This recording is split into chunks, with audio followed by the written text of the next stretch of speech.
세상에 떠도는 기묘한 괴담들. 첫 번째 이야기, 강원도 춘천에서 무덤을 옮길 때 실제로 겪었던 실화괴담. 그리 두렵지 않을지도 모르지만 부모님께 들었던 이야기입니다. 제가 초등학교 3학년 때 외할아버지께서 돌아가셨습니다. 어머니는 옛날부터 내려오던 집안의 무덤에 할아버지를 묻어드리려고 했다고 합니다. 하지만 외할머니가 강하게 주장하는 바람에 다른 곳에 무덤을 새로 세워서 거기로 할아버지를 모시게 되었습니다. 무덤을 새로 세우니 선조분들의 납골단지도 옮겨야 했습니다. 결국 일정을 제대로 잡고서 스님까지 불러 무덤을 아예 옮기게 되었지요. 그날은 우리 부모님, 외할머니, 스님까지 넷이서 무덤을 열고 납골단지를 옮겼다고 합니다. 오래된 무덤이었기에 화장을 한 게 아니라 매장에서 묻은 뼈도 나왔습니다. 조금 무서웠지만 다들 아무 말 없이 유골을 수습하고 있었습니다. 그런데 딱 하나, 아무리 힘을 써도 움직이지 않는 두개골이 있었다고 합니다. 나름대로 힘이 장사인 우리 아버지가 달라붙어도 안 되고 어머니까지 힘을 보탰지만 끄떡도 하지 않았습니다. 부모님은 점점 무서워져 외할머니한테 그냥 무덤을 옮기지 말자고 매달리게 되었고 그때 스님이 나섰습니다. 그리고 그 두개골의 수를 따르며 말을 걸었지요. 괜찮습니다. 이 사람들은 새 집에 모시려는 것뿐이에요. 걱정 마시고 편히 따라오십시오. 그런 말을 한참이고 두개골에 건넸다는 것이었습니다. 그랬더니 아무리 힘을 써도 움직이지 않던 두개골이 힘없이 굴러나왔다고 합니다. 당황한 부모님은 바로 두개골을 납골단지에 넣었고 무덤을 옮길 동안에 별다른 일은 없었다고 합니다. 전에 들은 이야기지만 이야기를 해주는 부모님의 표정이 너무나 생생했기에 내게는 너무나도 무서웠던 이야기입니다. 두 번째 이야기, 공포의 주유소 알바. 대학교 3학년 여름방학. 저는 24시간 운영하는 주유소에서 야간 아르바이트를 했습니다. 그 주유소는 손님이 직접 기름을 넣은 후에 영수증을 가져오면 사무실에서 정산하는 형태로 운영되고 있습니다. 야간에는 2명이 같이 일을 하는데 한 명은 아르바이트생이고 다른 한 명은 주유소 사장 부부가 하루씩 교대로 들어오고 있었지요. 사장의 집은 주유소 맞은편에 있어서 한밤중에는 집에 들어가서 자는 일이 많았습니다. 그래서 실질적으로 심야에는 저 혼자서 주유소를 봤던 것입니다. 그 동네는 한밤중이 되면 폭주족들이 몰려오는 것으로 유명한 곳이었습니다. 그렇기 때문에 밤중에 주유소를 찾는 손님들은 대체적으로 스포츠카를 몰고 오는 경우가 많았습니다. 야간 중에는 손님이 많지 않았기에 전 사무실에 앉아서 대학 논문을 쓰며 시간을 때우곤 했습니다. 아르바이트를 시작하고 3주가량 지났을 무렵 한 남자 손님이 왔습니다. 그 남자는 우리 주유소 단골로 30대 정도 되어 보이는 호리호리한 사람이었습니다. 항상 푸른색의 스포츠카를 타고 오곤 했죠. 저는 별 생각 없이 주유하고 있는 남자를 사무실 창문 너머로 바라보고 있었습니다. 남자는 갑자기 자기 목 뒤를 왼손으로 벅벅 긁기 시작했습니다. 10초 정도 지나자 긁는 것도 멈췄지만 주유를 마치고 계산을 하려고 남자가 사무실로 오자 아까 전처럼 목 뒤를 긁기 시작했습니다. 저는 목이라도 물렸나 싶었지만 크게 신경 쓰지 않았습니다. 다음 날도 아르바이트를 하고 있는데 이번에는 금발의 20대 남자가 왔습니다. 이 남자도 심야의 단골 손님으로 튜닝한 흰색 스포츠카를 타고 다닙니다. 남자가 주유하는 모습을 멍하니 보고 있는데 그 사람도 어제 왔던 남자처럼 가끔 목 뒤를 긁고 있었습니다. 그 순간 저는 이상한 감각에 사로잡혔습니다. 말로 설명하기는 힘들지만 이상한 유효감 같은 것들이 느껴졌던 것입니다. 그날부터 저는 신경이 쓰여 손님이 올 때마다 손님의 행동을 세심하게 관찰하게 되었습니다. 그러는 사이에 목 뒤를 긁는 것은 복주족 남자에 한정되어 있다는 사실을 알아차렸습니다. 다만 알아차렸다고 뭐가 달라지는 것도 아니고 그대로 하루하루 시간만 흘러갔습니다.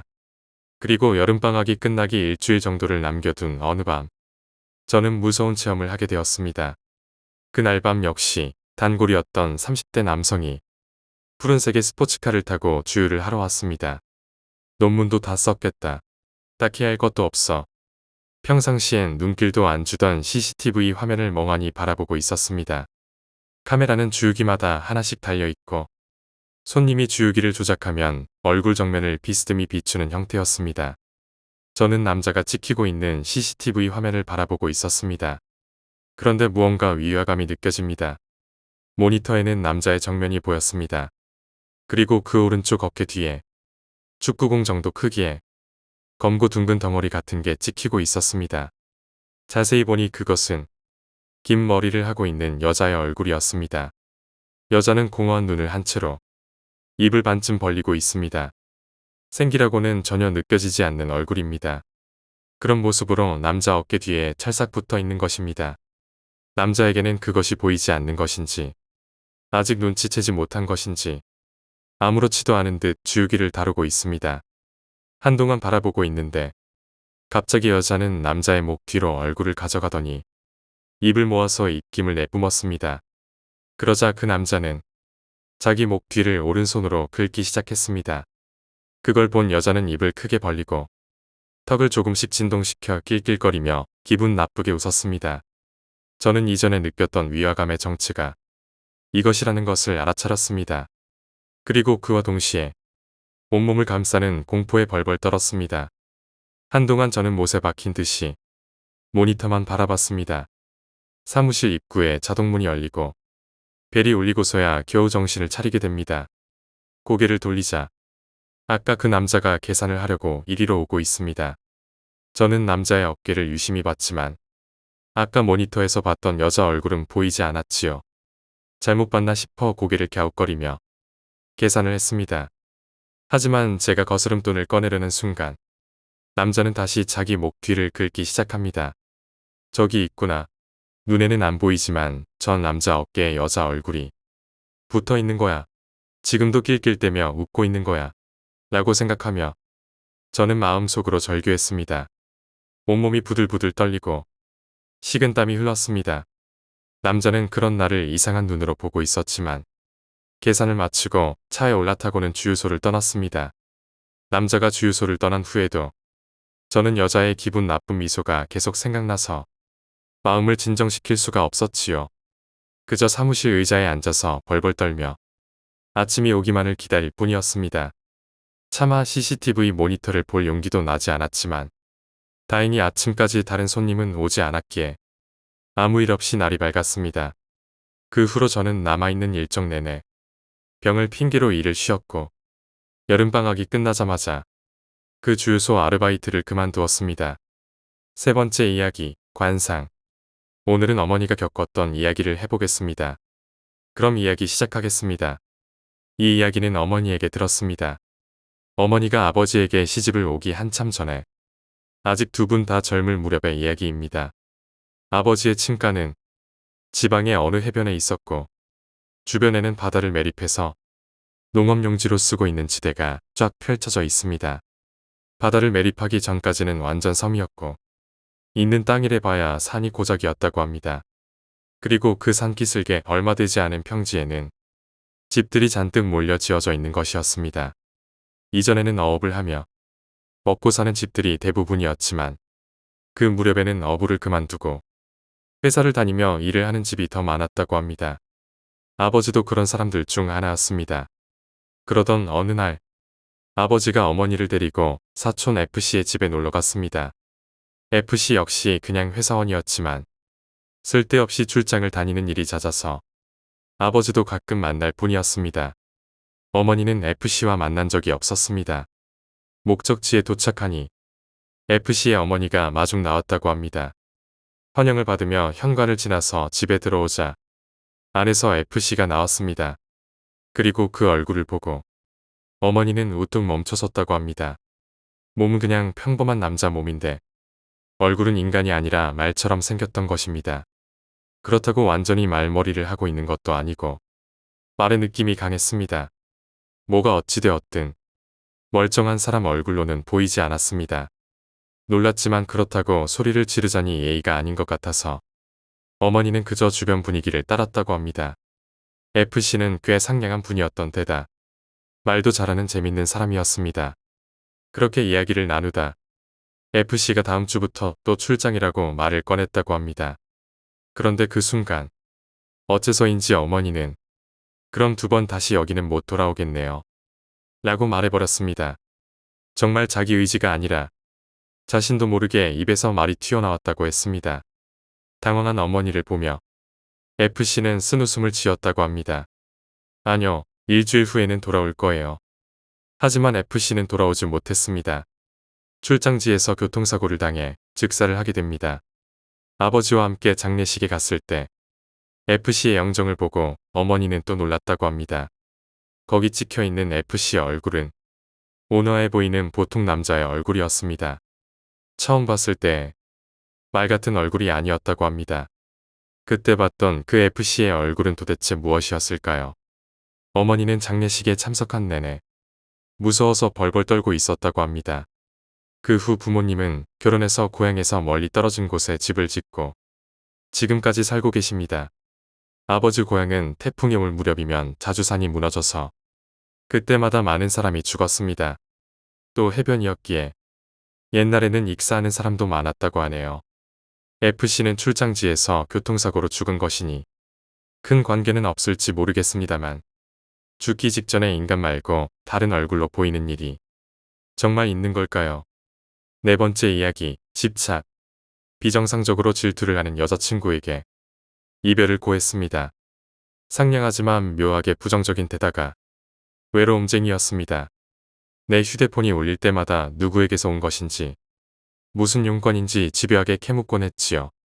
휴일에는 반드시 함께 있어야만 했고 어쩔 수 없는 일이 생기거나 하면 10분에 한 번꼴로 연락이 계속 왔습니다. 그녀는 내 모든 행동을 관리하고 싶어 했습니다. 내가 다른 여자와 이야기하는 것을 결코 용납하지 않았습니다.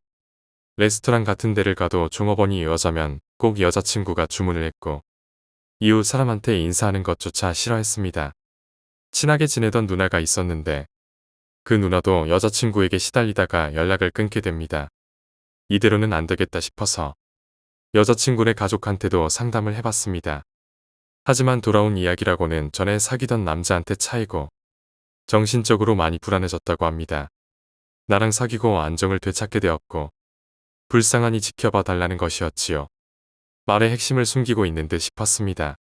더 이상 딸이 이상해지지 않게 잘하는 것처럼 들렸습니다.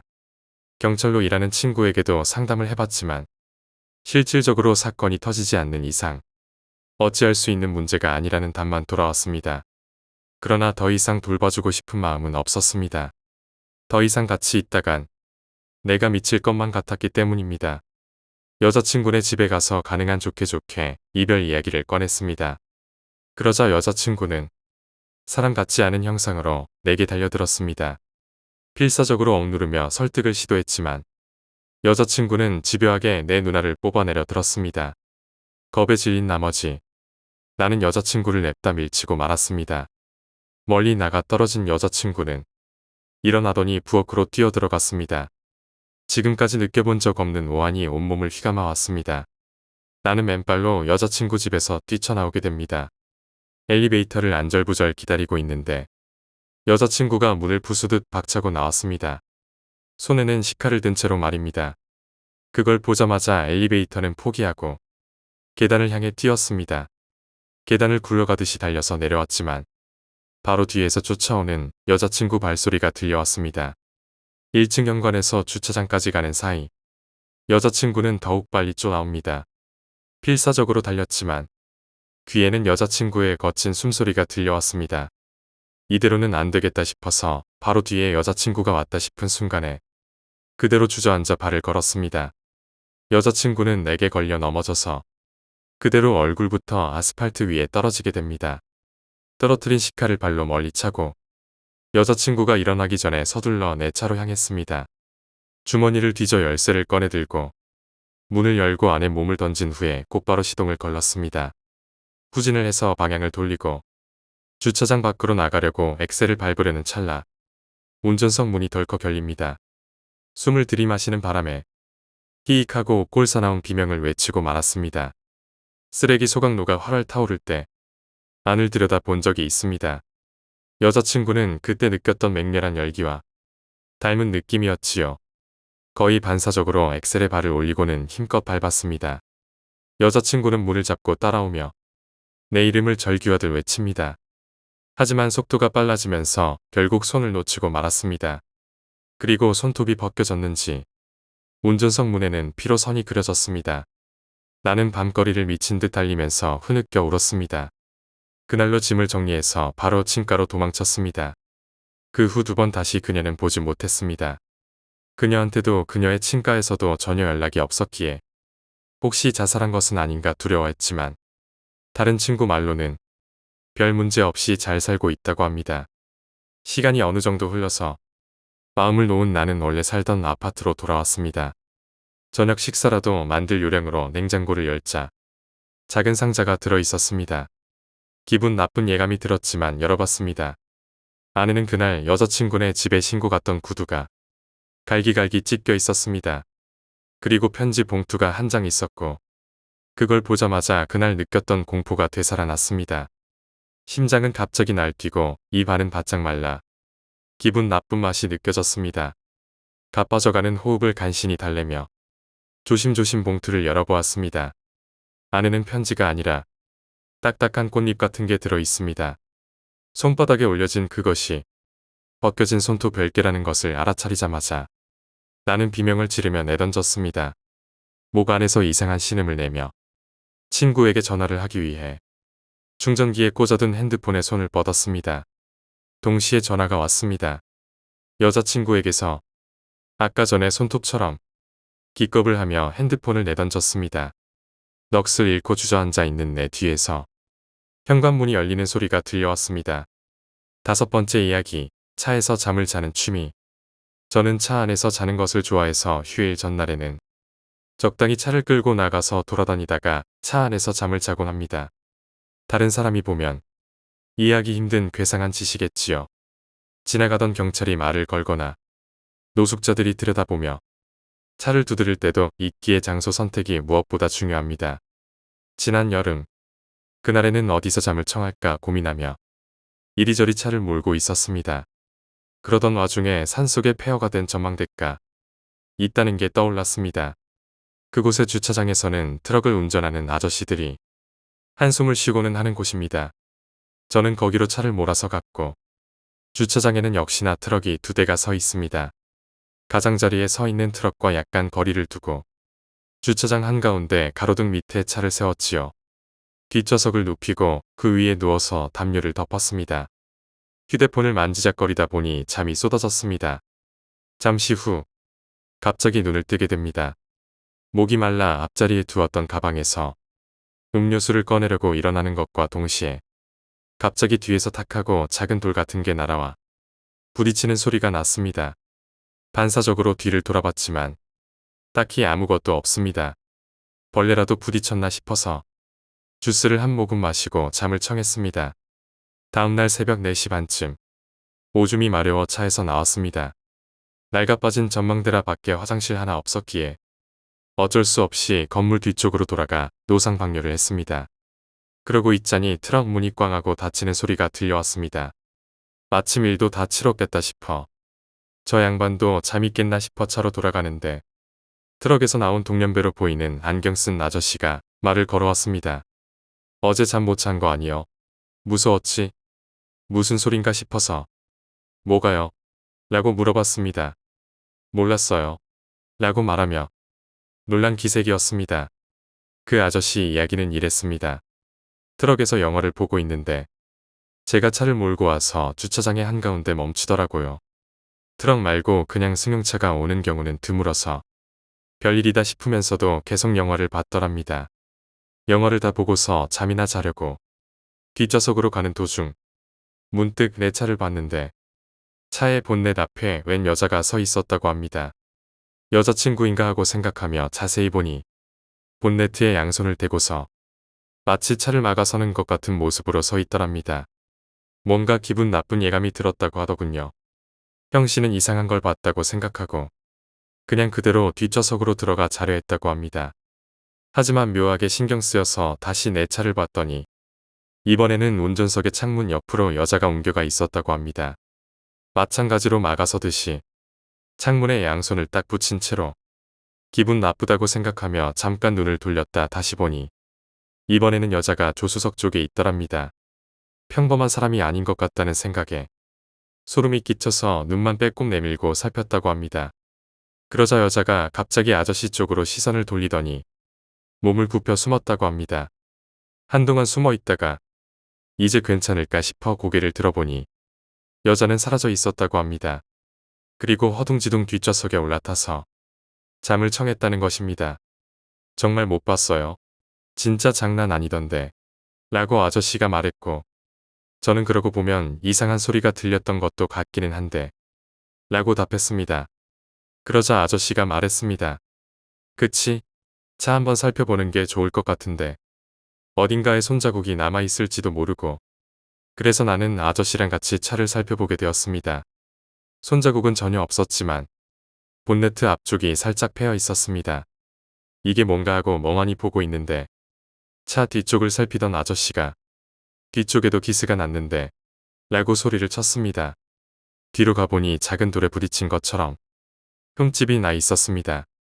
둘이서 이게 뭐냐면서 무섭다고 이야기를 나누고 있는 도중 또 다른 트럭에서 아저씨가 내리더니 우리들한테 다가와 한마디 했습니다. 여자 이야기지. 이야기를 들어보니 그 아저씨도 제 차를 보고서는 일반 승용차가 새벽에 여기에는 왜 왔는지 특이하다고 생각하며 꾸벅꾸벅 졸고 있었더랍니다. 그런데 졸다 잠깐 잠이 깨서 제 차를 봤더니 여자가 창문 옆에 서서 차 안을 들여다보고 있더라는 겁니다. 어디서 온 건가 싶어 주차장으로 돌아봤지만 딱히 다른 차도 없었기에 제 차를 타고 온 여자라고 생각했다고 합니다. 아저씨는 딱히 기분 나쁘다는 생각 없이 무심코 바라보고 있었는데 갑자기 여자가 고개를 확 돌리더니 가장자리 쪽에 트럭으로 걸어가기 시작하더라는 겁니다. 그리고 이번에는 트럭 앞에 서서 계속 앞 유리를 올려보더라는 거였지요. 그 이야기를 듣자 이번에는 안경 쓴 아저씨의 얼굴이 창백해졌습니다. 그 사람, 그 다음에는 어떻게 하던가요? 라고 물었지만 기분 나빠서 그냥 잤어라는 대답만 돌아왔습니다. 어떤 사람이었냐고 물어보니 두 사람 모두 머리카락이 길고 삐쩍 마른 치마 입은 여자라고 대답했습니다. 두 트럭 운전수는 제가 아는 사람이 아니냐고 물었지만 저는 전혀 짚히는 바가 없습니다. 무슨 일이었는지 어떤 사람이었는지는 아직도 모르겠지만 그 사건 이후부터 저는 차에서 자는 취미를 버렸습니다. 6번째 이야기, 콜센터 알바. 대학생일 무렵에 콜센터 아르바이트를 한 적이 있습니다. 걸려오는 전화를 받는 그것입니다. 클레임도 종종 걸리긴 하지만 기본적으로 오는 전화를 받아서 다른 쪽으로 넘겨주는 작업이었습니다. 통신교육 회사였기에 가장 많은 요청은 해약에 관한 것이었습니다. 그 외에는 교재 발송 등의 간단한 문의였습니다. 그리고 아르바이트생들이 받는 전화는 회사 사람들이 모니터링을 할 수 있었지요. 만약에 전화가 길어지면 체크해서 도움을 주거나 적절히 대응할 수 있게 도움을 주기 위함입니다. 나는 거기서 오래 일하기도 했고 나름대로 괜찮게 실적을 올렸습니다. 그래서 아르바이트를 하고 3년째가 되자 정직원의 바로 아랫단계 같은 위치가 되어서 아르바이트생들을 관리하게 되었습니다. 그랬기에 내게도 모니터링 권한이 주어졌습니다. 그날 역시 아르바이트를 하고 있던 중에 한 여자 아르바이트생의 전화가 20분을 넘기고 있는 게 눈에 들어옵니다. 그 여자아이가 앉은 쪽으로 목을 쭉 내밀어 살펴보니 헤드셋에 귀를 기울인 채로 무척 진지한 얼굴로 고개를 끄덕이고 있었지요. 무슨 귀찮은 클레임이라도 들어온 건가 싶어 그 전화를 모니터링 해보기로 했습니다. 남자아이의 목소리가 들려옵니다. 흐느끼고 있습니다. 그렇게 당하고 있어요. 진짜예요. 담뱃불을 몸에 대기도 하고 뜨거운 물을 막 끼얹어서 너무 아파요. 근데 다른 사람한테 말하면 더 혼나서 말도 못해요. 선생님한테도 못 말하겠어요. 지금은 자고 있어요. 도와주세요. 그런 이야기를 늘어놓는 것이었습니다. 고객의 번호는 저장하지 않는 데다 이쪽은 아무런 정보가 없었습니다. 여자아이는 고개를 끄덕이며 열심히 이름과 주소를 물었습니다. 하지만 사내아이는 거의 패닉 상태였기에 작은 소리로 울부짖기만 해서 의사소통이 제대로 되지 않았습니다. 이야기가 진짜 심각한 것 같아 상사에게 상담하려고 자리에서 일어섰습니다. 그 순간 날카롭게 소리치는 사내아이의 목소리가 들려왔습니다. 나는 황급히 헤드셋을 다시 썼습니다.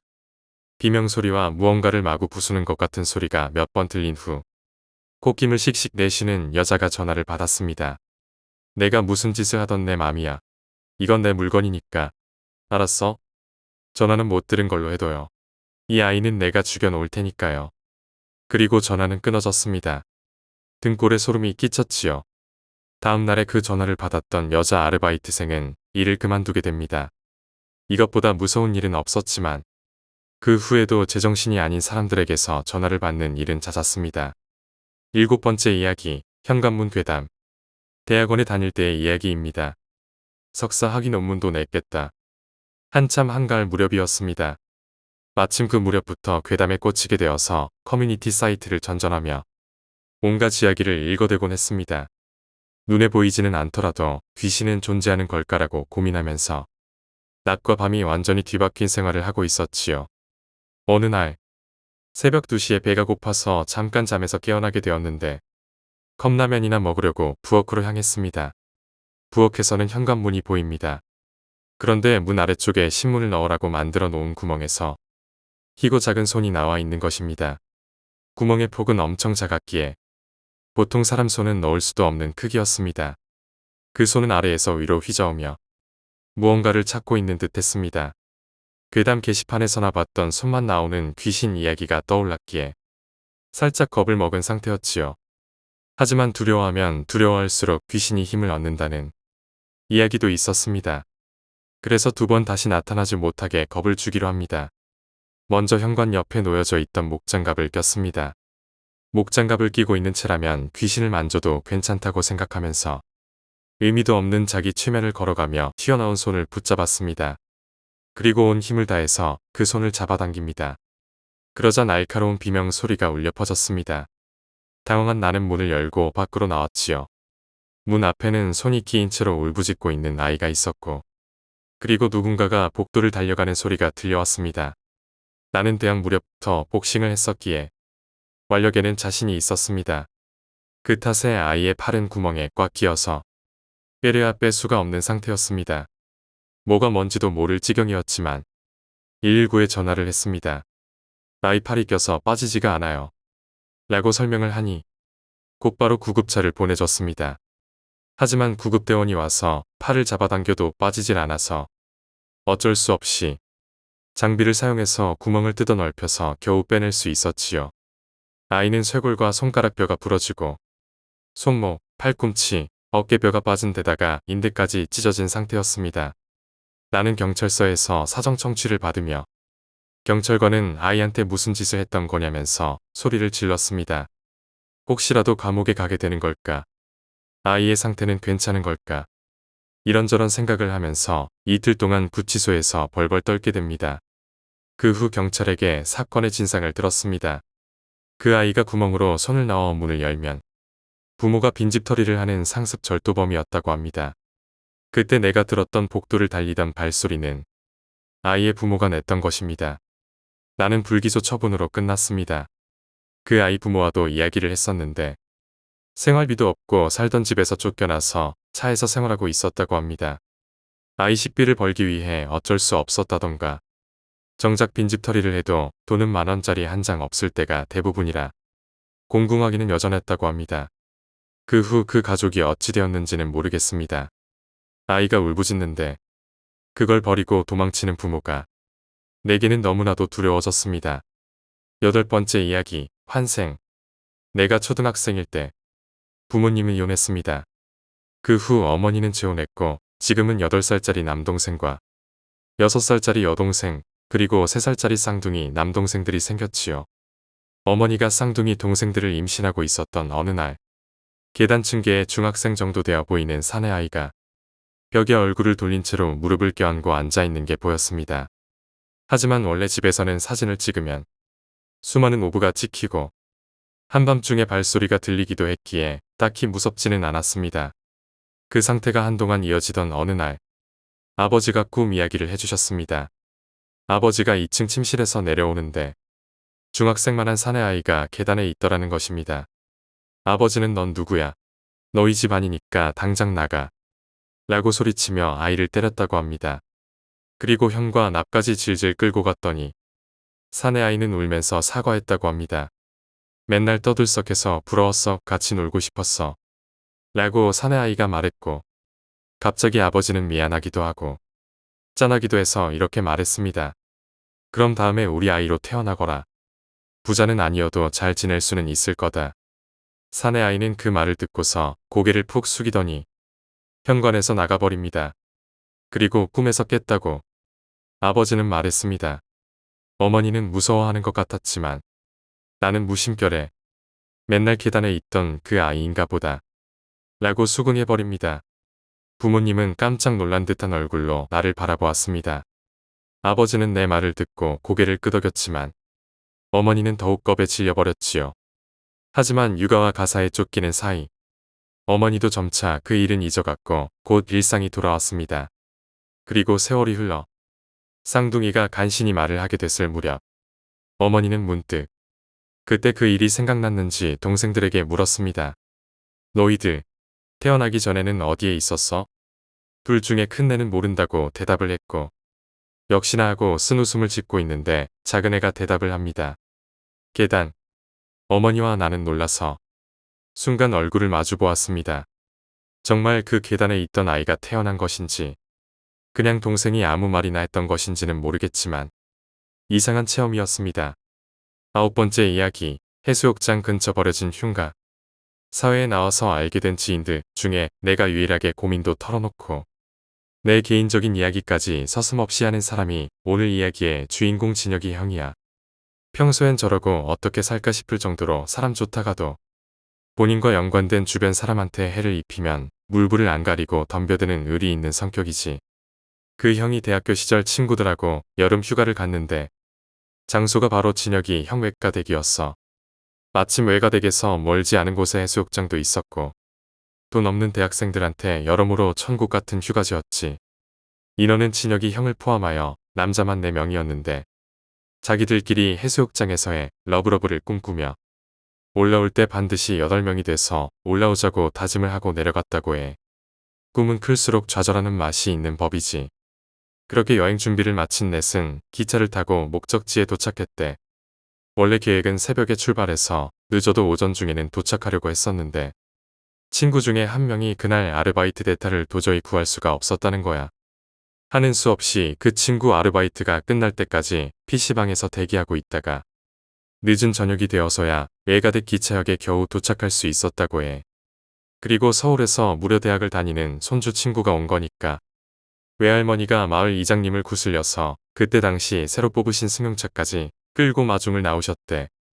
근데 할머니가 생각을 잘못하신 게 체격이 산만한 장정만 내신지라 할머니와 이장님이 앞에 타면 뒷자리에 아무리 구겨 타도 3명밖에 탈 수가 없잖아. 처음엔 트렁크에 태우자고 했는데 그 소리를 들은 이장님 표정이 금방이라도 호주머니에서 낫을 꺼낼 것 같은 거야. 새로 뽑은 자동차니 얼마나 아꼈겠어.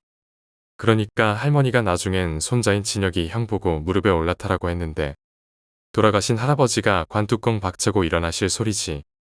그쯤 되니까 서로 내 무릎에 올리느니 네 무릎에 타느니 걸어가겠다느니 난리가 난 거지. 결국 솔로몬왕보다 공정하다는 가위바위보를 해서 나머지 한 명만 버스를 타고 오는 걸로 합의를 한 거야.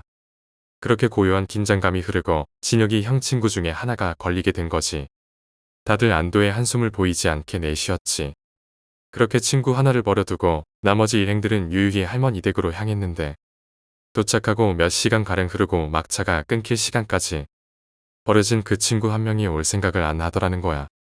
그쯤 되니까 처음엔 낄낄거리며 길 잃은 거 아니냐고 장난치던 일행들도 슬슬 걱정이 되기 시작했는데 낙오된 친구한테 전화를 걸어봐도 휴대폰이 안 터지는 건지 연결이 불가능하다는 안내 멘트만 나오더라는 거야. 그리고 도저히 안 되겠다 싶은 마음에 주섬주섬 옷을 걸치고 그 친구를 찾아 나서려던 그때 아무렇지도 않은 표정으로 그 친구가 할머니 댁 마당에 들어서더라는 거야. 진혁이 형이 어떻게 된 거냐고 물으니까 어린애들은 알 것이 없다고 실실 웃는데 그 웃음이 뭔가 묘하더라는 거지. 궁금했지만 다들 그 친구를 기다리느라 저녁까지 굶고 있던 상태라 진혁이 형은 일단 저녁부터 먹고 좀 더 캐보기로 결심을 했대. 그리고 하나둘 저녁 먹을 준비를 하는데 늦게 도착한 그 친구가 갑자기 하는 말이 할머니 댁 위로 올라가면 버려진 음식점터가 있는데 오면서 보니까 숯불구이를 할 수 있는 바베큐통도 있고 바로 옆에 화장실도 있다면서 저녁을 거기로 가서 먹자고 하더래. 프라이팬에 구워 먹느니 가져온 철망이랑 번개탄도 있으니까 그 장소가 딱이라고 하면서 말이야. 저녁 준비를 하던 친구들도 그 말에 솔깃해서 오랜만에 영양가 있는 짓을 했다고. 그 친구를 칭찬하고 주섬주섬 음식거리를 챙기는 그때 이웃집에 야채를 얻으러 가셨던 할머니께서 돌아오신 거야. 어디 가냐고 묻는 할머니께 친구가 말한 음식점터를 이야기하고 그곳으로 간다고 하니까 할머니가 얼굴을 한껏 찌푸리시더니 그냥 후라이팬에 구워 먹지. 뭐 얼마나 대단하게 먹으려고 그곳까지 가냐고 나무라시더래. 평소 진혁이 형이 양파를 가리키면서 할머니 사과가 참 달아요. 한번 드셔보세요. 라고 하면 어이쿠 내 새끼가 달다면 단 거지. 하면서 냅다 씹어 드실 정도로 손주 사랑이 지극했던 할머니가 인상을 쓰면서 나무라시니까 진혁이 형도 좀 이해했는데 친구들은 아무래도 어르신이 계신 할머니 댁보다 자유롭게 술도 먹고 떠들 수 있는 그 장소가 탐이 났던지라 중간에서 입장이 난처하게 된 거지. 극구 말리는 할머니한테 조심하고 태안 끼치게 조용히 놀다 오겠다고 다짐을 하고 집을 나서는데 할머니가 진혁이 형 옷자락을 붙잡고 조용히 말씀하시더래. 다른 건 다 좋은데 음식점터에 있는 화장실엔 들어가지 말라고 말이야. 의아한 표정으로 진혁이 형이 할머니를 바라보니까 입을 다문 상태로 고개를 흔드시곤 다른 말씀 없이 어른 말 들어서 해끼칠 거 없다고 그리 알라고만 하시더래. 궁금했지만 늦게 도착한 친구의 인솔로 이미 저만치 멀어진 친구들을 따라가 해서 더 이상 여쭤볼 수가 없었대. 한참을 걸어 드디어 그 버려진 음식점터에 도착을 했는데 본체에는 공사장에서 쓰는 방수용 파란색 천막이 쳐져 있어서 원래의 용도는 알 수가 없었는데 마당 군데 파라솔 같은 게 세워져 있었고 그 파라솔 아래에 근사한 테이블이 있는 걸로 봐서는 아무래도 그 전에 고깃집을 했던 걸로 보이더래. 버려진 지 얼마 안 된 건지 주변에 은은하게 조명등도 켜져 있고 분위기가 그럴싸하더래. 그리고 정말 그 친구가 말한 것처럼 바베큐용통들도 여러 개 쌓여있고 말이야. 자리를 펴고 고기도 굽고 술도 마시고 남자들끼리 있는 장소에서 빠지지 않는다는 여자 이야기에도 한참을 그렇게 잘 놀았는데 모두들 취기가 어느 정도 오른 그때 친구 중에 한 녀석이 용변이 급해진 거야. 화장실을 가겠다고 자리에서 일어난 거지.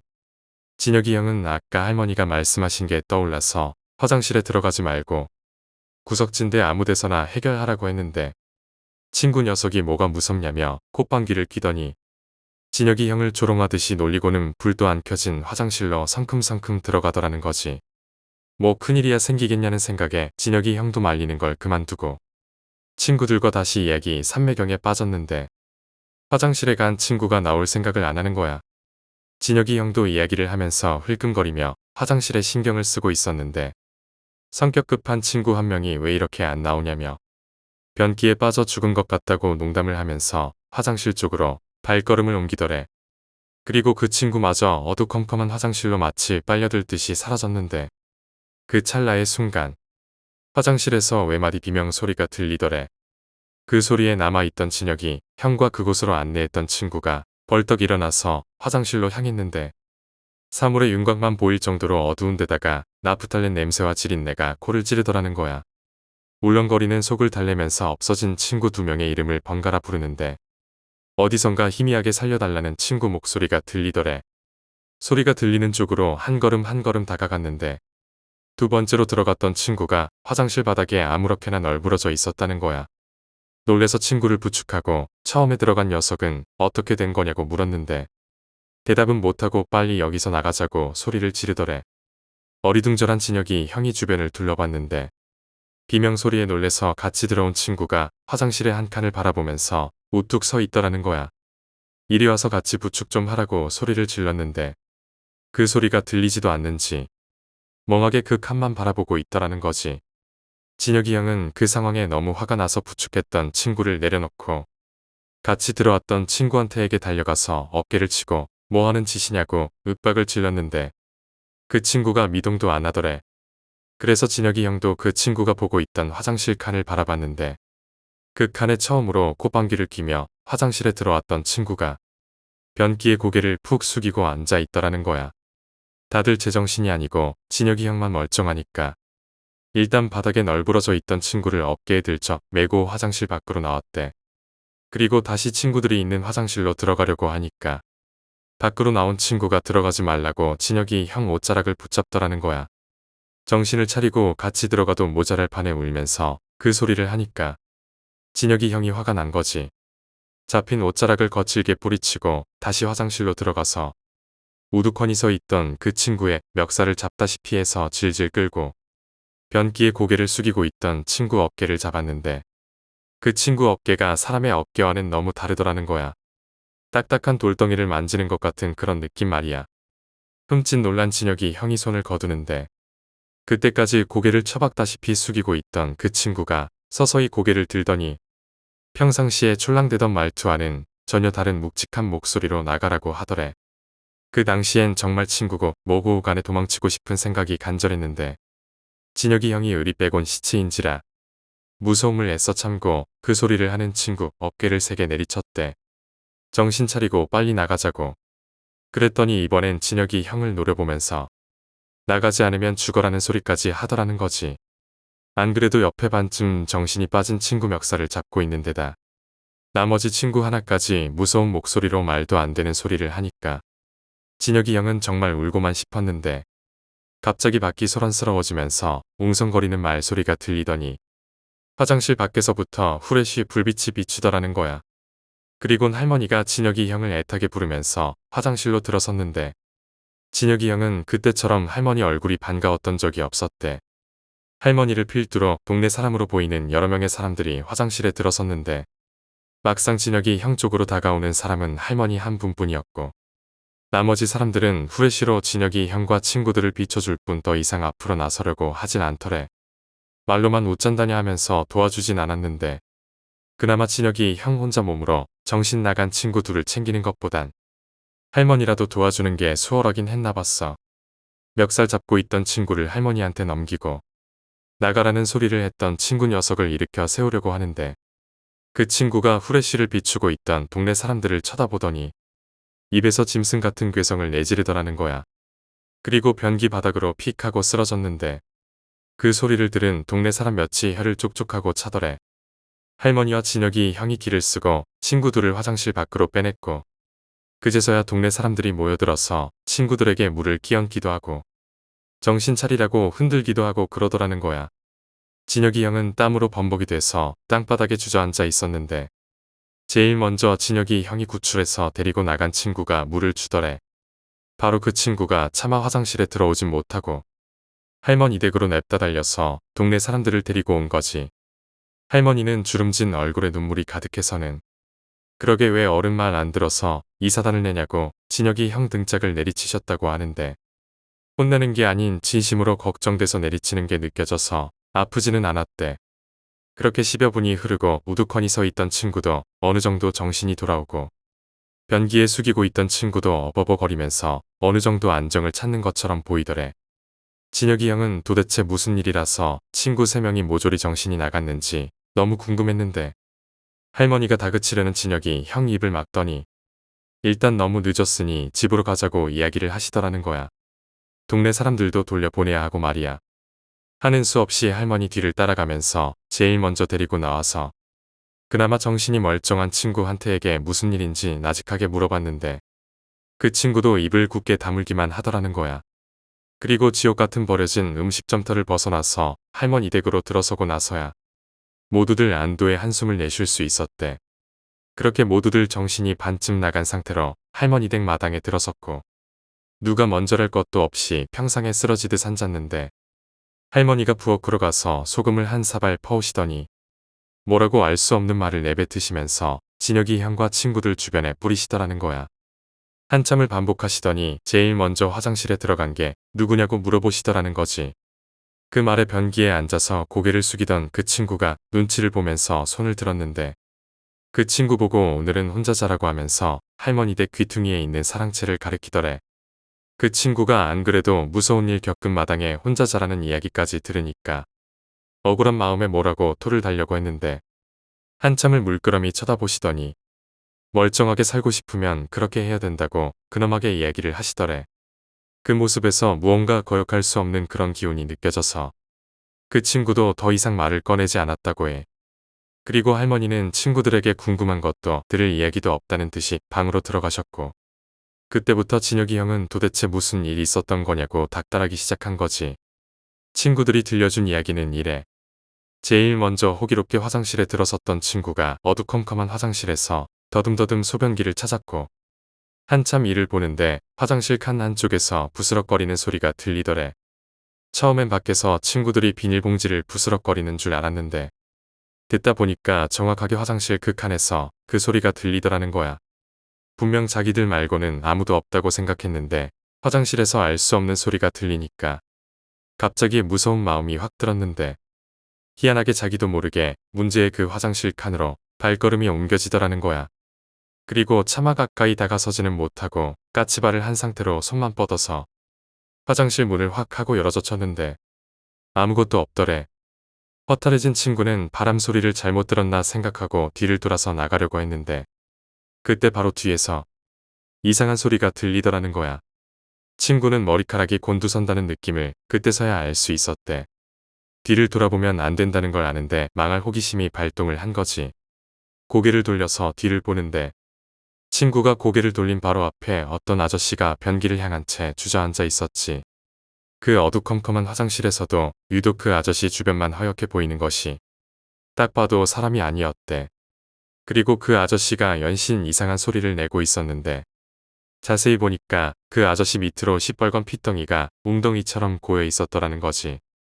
온몸이 저릴 정도로 빳빳하게 굳어서 그 모습을 바라보고 있는데, 아저씨가 친구의 인기척을 느꼈는지 천천히 고개를 움직이더래. 그리고 드디어 정면으로 친구와 눈이 마주쳤는데, 그 아저씨 입에서 시뻘건 핏덩이가 꾸역꾸역 쉴 새 없이 흐르고 있었다는 거야. 그리고 목 뒤가 뻐근한 느낌이 들고, 그 이후로는 아무런 기억이 없대. 왜 변기에 앉아 있었는지, 자기 입에서 무슨 소리가 나온 건지 아무것도 모르겠다면서 말이야. 그리고 두 번째로 들어갔던 친구는 화장실 그 칸에 앉아있는 친구를 발견하고 이름을 부르려고 했는데, 그 친구가 앉아있는 자세가 뭔가 이상하더라는 거야. 변기에 다리를 벌리고 앉은 채로 허리를 숙이고 있는 자세였는데, 평상시 알고 지내던 친구의 모습이 아닌 이질적인 느낌이 들더래. 그래서 그게 뭘까 하고 자세히 보려는데, 갑자기 고개를 숙이고 있던 그 친구가 벌떡하고 일어서더니 자기를 보고 웃었는데, 입이 귀에 걸리도록 웃고 눈도 마찬가지로 초승달처럼 변하면서 눈꼬리 부분에서 길게 주르륵 하고 피눈물이 흐르더라는 거야. 근데 그게 더 무서운 게 분명 친구의 얼굴인데, 그 친구의 얼굴과 겹쳐져서 하얀 형상 같은 게 얼굴 위로 둥실하고 떠오르더라는 거야. 마치 겹쳐져 있던 두 개의 몸에서 얼굴만 붕 떠오르는 것처럼 말이야. 그 모든 게 아주 찰나의 순간에 벌어진 일인데, 자기가 느끼기에는 몇 년은 좋게 흐른 것처럼 느껴졌더래. 그 모습에 너무 놀란 친구가 뒷걸음질 치다 발을 헛딛고 넘어지면서 비명을 질렀는데, 무슨 영문인지 다리를 움직일 수가 없었다는 거야. 다친 곳은 없는데 말이지. 그래서 손으로 바닥을 기다시피 해서 움직이는데, 그때 마침 진혁이 형이랑 나머지 친구가 화장실로 뛰쳐들어온 거야. 그리고 진혁이 형이 바닥에 쓰러져 있는 친구를 구하러 달려갔을 때 뒤따라 들어온 나머지 친구도 똑똑히 봤대. 변기에 앉아있는 친구 너머로 누군가의 형상이 뿌옇게 비치는 걸 말이야. 그걸 보는 순간 그 친구도 바닥에 본드라도 붙인 것처럼 움직일 수가 없었대. 진혁이 형이 멱살을 잡는 것도 느껴지고 모든 게 보이는데, 그 자리에 굳은 채로 아무것도 할 수가 없었대. 그러다 동네 사람들이 나타나고 나서야 조금씩 몸이 풀려 화장실을 벗어난 후에야 굳어있던 다리도 풀리고 정신도 돌아오기 시작했다는 거야. 그러니까 세 친구의 이야기를 종합해보면 모두 똑같이 사람이 아닌 무언가를 본 건데, 그 목격한 형태가 동일하다는 결론이 나오게 되는 거지. 이야기를 털어놓자마자 무거운 침묵이 깔렸는데, 누구 하나 먼저 그 침묵을 깨트릴 수가 없었대. 혼자만 본 거면 헛것을 봤다고 치부할 수 있겠지만, 셋 모두 똑같은 걸 목격한 거니 진짜 뭐라도 보긴 본 게 된 거지. 그쯤 되자 할머니가 화장실에 가지 말라고 했던 말씀에 무슨 사정이 있는 게 아니겠냐는 이야기가 나왔는데, 날도 너무 늦었으니 일단 오늘은 자고 내일 날이 밝자마자 여쭤보자고 의견을 모았대. 그리고 서둘러 잠자리에 들었는데, 제일 먼저 화장실에 들어갔던 친구는 혼자 자야 되니까 울상이 된 거야. 결국 친구들이 돌아가면서 사랑채 밖에서 지켜주기로 하고 나서야 꾸역꾸역 방 안으로 밀어넣을 수가 있었대. 그리고 차례대로 불침번을 서고 그날 저녁은 무사히 지나갔는데 다음날 할머니가 차려주신 아침을 먹으면서 사랑채에서 잤던 친구가 불평을 하더라는 거야. 자기만 방에 들여보내놓고 무슨 재미있는 이야기를 그렇게 하냐면서 말이야. 그 말에 진혁이 형과 나머지 2명의 친구가 서로를 쳐다봤는데 전날 저녁에 불침번을 선 건 각각 한 명씩이었다는 거야. 그러니까 혼잣말을 하지 않고서는 도저히 떠들 수가 없었던 상황인 거지. 그 상황을 모르는 그 친구는 밤새 내내가 웃고 떠드는 소리에 잠 한숨 못 잤다고. 그런데 덕분에 무섭진 않았다고 좋아했는데 그 이야기를 들은 나머지들은 절대 웃을 수가 없었대. 그리고 할머니한테 전날 있었던 일에 대해서 조심스럽게 말문을 열는데 대뜸 하시는 말씀이 하룻밤을 무사히 넘기고 별일 없으면 된 거라고 알아서 좋을 것 없다고 단칼에 잘라버리시더래. 할머니가 그렇게 단호하게 나오시니까 진혁이 형도 궁금하지만 별 방법이 없었던 거야. 그리고 워낙 청춘이다 보니까 전날 무서운 일 있었어도 휴가를 그렇게 어둡게만 보낼 수 없다는 생각도 들고 말이야. 한편으로는 여름날 흉가 체험 한번 신나게 한 거다 싶은 객기 어린 마음도 들더래. 제일 먼저 화장실에 들어가서 혼자 자게 된 친구 녀석만 얼굴이 좀 어두웠는데 해수욕장 가서 늘씬한 미녀들을 보고 기분 전환하자는 말에 화색이 돌더라는 거야. 어쩔 수 없는 사내 녀석들이었던 거지. 그렇게 아침을 먹고 시내로 나가는 버스를 타는 도중에 마을 어른들을 몇 분 마주쳤는데 진혁이 형 일행을 보면서 혀를 차시는 분들이 더러 계시더래. 할매가 하지 말라면 하지 말 것이라는 거지 왜 그렇게들 청개구리 같냐고 하면서 말이야. 애꿎은 머리만 극적이면서 그렇게 오매불만 기다리던 해수욕장에 갔는데 이게 웬걸. 할머니한테 듣기론 분명 젊은이들이 많은 해수욕장이라고 했는데 온통 가족 단위로 놀러왔던 피서객들 투성이더라는 거지. 그러니까 할머니가 말한 젊은이와 진혁이 형이 생각한 젊은이들 사이에 갭이 너무나 컸던 거지. 원망하는 친구들을 달래서 물장구도 치고 재미나게 놀다 보니까 전날 있었던 일은 마치 오래전에 있었던 일처럼 기억 속에서 점점 사라지더라는 거야. 무서운 마음도 덩달아 없어지고 말이야. 그렇게 한참을 물놀이하고 놀던 진혁이 형 일행이 어떻게든 헌팅을 해보려고 했는데 워낙 해수욕장 자체가 알만한 사람들만 아는 곳이라 여자들끼리 온 일행이 눈을 씻고 찾아봐도 없더라는 거야. 하는 수 없이 포기를 하고 터덜터덜 할머니 댁으로 발걸음을 옮긴 거지. 근데 정말 이상한 건 첫날 길을 잃었던 그 친구만 유독 헌팅에는 관심도 없더라는 거야. 그리고 그날 저녁. 전날의 경험도 있고 그냥 할머니 댁 평상에서 간단하게 수박이나 안주 삼아 한잔 하자고 이야기를 하고 한 잔 2잔 술을 마시기 시작했대. 할머니는 부침개를 안주로 해주시면서 실컷 노는 대신에 어제 갔던 버려진 음식점터에는 절대 가지 말라고 아주 신신당부를 하고 잠자리에 드셨고 그때부터 또 본격적으로 술판이 벌어지게 된 거지. 시기가 도니까 왠지 모르게 어제 있었던 일이 그냥 있을 수 있는 일처럼 느껴지더라는 거야.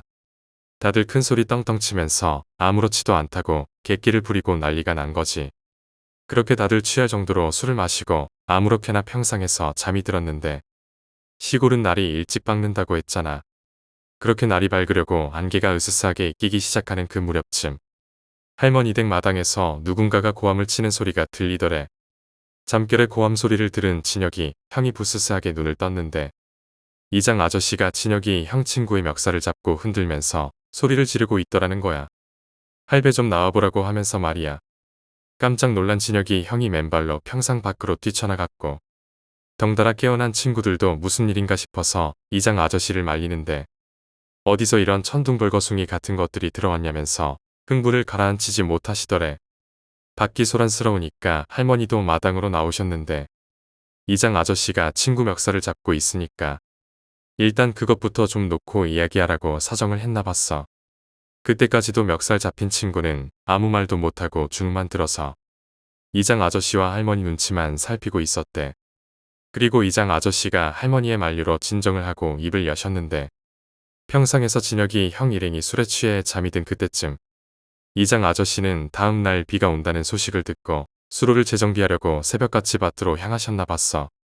밭으로 향하는 길에서 조금만 위로 올라가면 문제의 그 버려진 음식점터가 나오는데 그 음식점터로 이어지는 길에서 누군가의 뒤통수가 보이더라는 거야. 그 전날 흉흉한 사건도 있었던 터라 이장 아저씨가 거기 누구냐고 물어보는데 대꾸는 안 하고 뭐에 홀린 것처럼 계속 그 음식점터로 향하더라는 거지. 큰일 나겠구나 싶은 마음에 뒤따라가는데 그게 다름 아닌 진혁이 형 친구였던 거야. 뒤에서 거기 서라고 한참을 소리쳐도 뒤도 안 돌아보고 걸어가는데 그 발걸음이 화장실로 이어지더래. 이장 아저씨가 죽을 힘을 다해 달려가서 어깨를 잡아챘지. 글쎄 이 친구 녀석이 입가에 침을 질질 흘리면서 이장 아저씨를 쳐다보는데 예사 눈빛이 아니더라는 거지. 반쯤 감긴 눈이 쉴 새 없이 껌뻑거리는데 딱 봐도 뭔가에 단단히 씌었구나 싶더라는 거야. 어깨를 잡고 못 가게 하니까 계속 발버둥을 쳤는데 이장 아저씨가 도저히 안 되겠다 싶어서 양뺨을 아주 세게 내리치니까 이게 픽하고 맥없이 쓰러지더라는 거지. 힘 좋은 이장 아저씨가 그 녀석을 없다시피 해서 그 버려진 음식점터에서 벗어나고 길가에 눕혀놨는데 아저씨가 담배를 한 대 필 때까지 정신을 못 차리더래. 그리고 정신이 들자마자 한다는 소리가 아가씨는요? 이러더래. 여기서부터는 친구의 말인데 어떻게 된 건가 하면 처음 할머니 댁에 오던 그날로 거슬러 올라가서 혼자 나고된 그 친구가 버스에서 내려 목적지인 할머니 댁을 찾아오는데 밤이고 처음 오는 장소다 보니까 아무리 약도를 그려줬어도 그 집이 그 집 같더래. 그렇게 한참을 헤매다 그 버려진 음식점터를 지나가는데 긴 머리를 늘어뜨린 여자가 그 음식점터에서 불쑥 나타나더라는 거야. 얼굴이 아주 창백한 것만 빼면 평범한 옷차림이었는데 그 친구를 보더니 마치 유혹하는 것처럼 묘하게 웃음을 짓더래.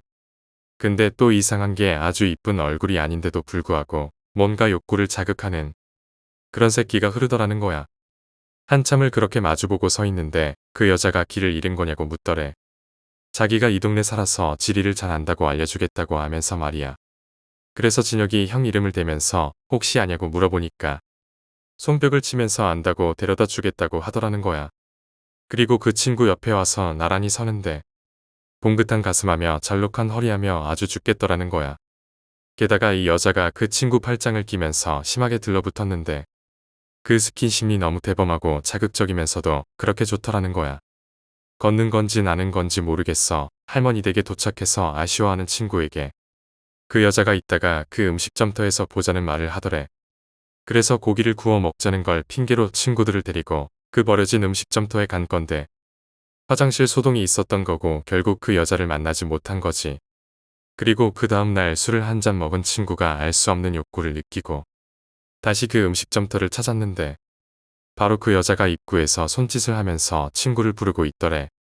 그래서 그 여자 손짓을 따라서 올라가기 시작한 거고 이장님이 다귀를 때리기 직전까지 그 여자 뒤를 졸졸 쫓아서 화장실 입구까지 가게 된 거지.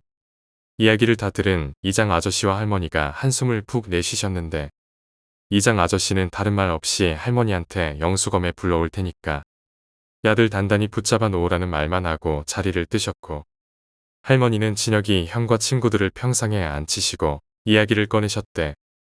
조용히 놀다 가면 좋았을 것을 일이 크게 되었다고 안타까워하시면서 말이야. 할머니가 해준 이야기는 그 동네에도 몇 년 전에 펜션이다 뭐다 그런 붐이 좀 불어서 서울에서 투자한다고 나서는 사람들이 좀 있었대. 그쯤에 서울에서 한 가족이 귀농을 했는데 서울에서 음식점을 크게 하다가 망하고 그 지역으로 들어온 것 같더래.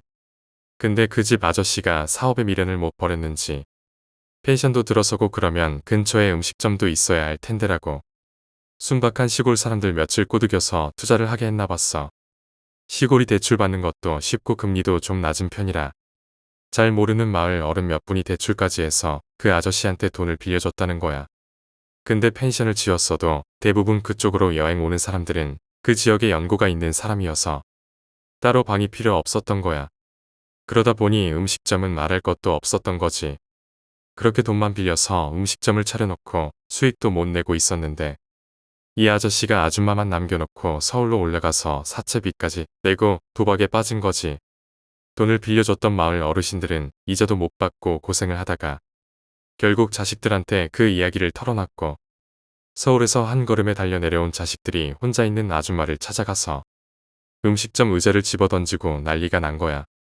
사채빚까지 내면서 도박에 빠져있던 아저씨는 결국 사기죄로 수백 가지 받는 상황에 이르렀는데 그때쯤 서울에서 대학을 다니던 그 집 딸이 등록금을 낼 수가 없어서 휴학을 하고 엄마가 있는 그 음식점에 내려와 있었나 봤어.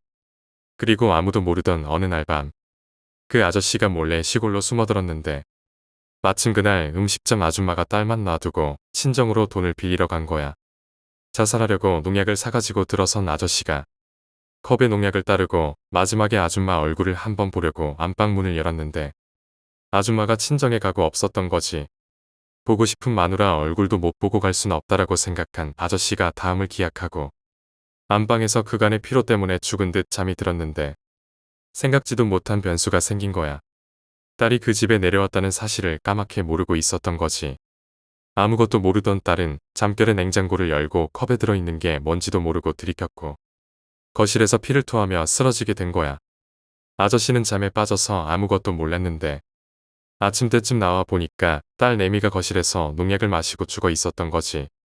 그 참담한 광경에 한참 동안 넋을 놓고 있던 아저씨도 남아있던 농약을 모조리 마시고 자살을 했는데 얼마나 괴로웠는지 온 마당을 헤집고 밖에 있는 화장실까지 기어나와서 변기에 머리를 박고 죽어 있는 것을 친정에서 돌아온 아줌마가 발견했다고 해. 한 가정에 불어닥친 참으로 비극적인 결말이었지. 경찰들도 나오고 보험회사 직원들도 나오고 한참 동안 마을을 충격의 독간이 속에 몰아넣은 큰 사건이었는데 아줌마가 그 사고 이후로 종적을 감춰버렸고 마을에서도 좋지 않은 일이다 보니 최대한 사건을 축소시켜서 마무리가 되었나 봤어. 그 후로 마을에 아저씨와 그 딸의 혼령이 자주 나타나곤 했다고 해. 그래서 영숙어머니라는 동네 무당 아줌마가 위령제를 지내주고 큰일 없이 지나갔고 그 버려진 음식집터, 특히 아저씨가 비참하게 죽어간 그 화장실터는 마을 사람에게 거의 금기시되다시피 했다고 해. 근데 그 전날 저녁 진혁이 형 일행이 그 금기를 깬 거고 외지 사람이면서 죽은 그 딸과 비슷한 또래다 보니 더 위험한 상황에 놓이게 된 거지. 전날 할머니가 화장실에서 아저씨 홀령에게 씌었던 친구를 사랑채에서 자라고 한 것도 돌아가신 할아버지가 귀하게 여기던 달마도가 바로 그 방에 있었는데 그게 그 친구를 지켜줄 수 있었다고 믿었기 때문이래. 근데 멍청하게 이번엔 다른 친구가 지발로 딸의 홀령에게 찾아가게 된 거고 이장 아저씨는 그 때문에 영숙 어머니를 부르러 갈 수밖에 없게 된 거지. 모든 이야기를 듣게 된 친구들은 또 다시 무겁게 침묵할 수밖에 없었는데 진혁이 형도 고향이라고 데리고 온 휴가에서 안 좋은 일만 계속 생기니까 마음이 많이 안 좋았대. 결국 영숙 어머니가 욕을 내뱉으며 오셔서 진혁이 형을 비롯한 친구들을 데리고 버려진 음식점터에 갔고 그 마당에 돗자리를 펴놓고 오전 내내 알 수 없는 기도를 했대. 할머니는 급한 대로 음식 몇 개를 차려서 화장실과 버려진 음식물터 마당에 여기저기 뿌려두고 영숙 어머니와 같이 기도를 하셨는데 그게 효과가 있는 건지 어쩐 건지 그 이후로 두 번 다시 아저씨와 딸의 홀령을 목격하는 일은 없었대. 그리고 할머니는 돌아가셨고 더 이상 진혁이 형이 그 동네에 갈 일은 없어졌지만 그 후로 버려진 흉가 근처엔 얼씬도 하지 않는 철칙이 생겼다고 해. 이야기를 요약하자면 진혁이 형과 친구들은 해수욕장 인근에 버려진 음식점에서 초자연적 현상을 경험했습니다. 이들은 화장실에서 사망한 아저씨와 딸의 홀령에 의해 위협을 받았고 마을 무당의 도움으로 위험에서 벗어날 수 있었습니다. 이 사건은 친구들에게 깊은 인상을 남기며 그들의 철칙에 영향을 미쳤습니다.